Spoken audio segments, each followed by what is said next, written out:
We are partly to mostly cloudy, and you can see they're working hard there at Progressive Field. Of course, we have a 6:10 first pitch game. Our Cleveland Indians, as you know, are going to be taking on the Miami Marlins.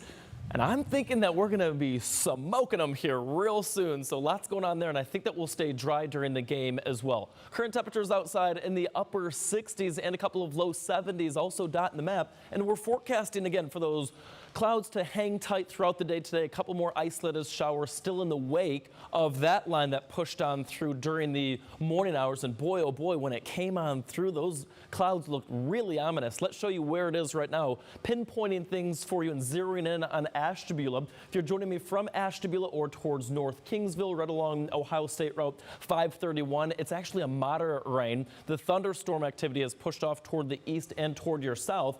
Pierpont down toward Andover, right over, say, the state line from Ohio into Pennsylvania. That's where those thunderstorms are currently in parts of Ashtabula County. Still hanging tight to some thunderstorm activity right around Youngstown, and then stretching all the way back into Canton and parts of Stark County. Just west of the city, a heavier shower. That'll move right over downtown Canton. So if you're thinking to yourself, this would be a great time for lunch, right?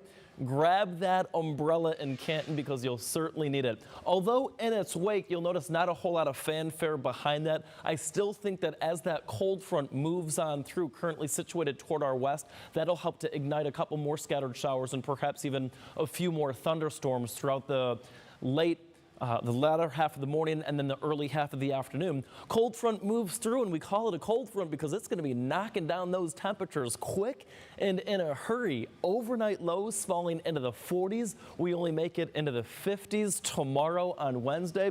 Here's what the timeline looks like. We'll pick things up at around lunchtime today, take you through your drive home from work. Again, I think that we may see another little reinvigor of that line of showers beginning to pop on up later on this afternoon. I think that by the 6:30 hour, we're clearing downtown. So for the game, I think things looking pretty good by that point. Overnight tonight into early tomorrow, off to a comfortably cool start. We're dry tomorrow afternoon. We'll call it partly to mostly sunny. But again, temperatures stuck lakeside in the 50s. I think we may make it into the 60s further inland, but it'll be noticeably cooler than that 72 degrees we're expecting today.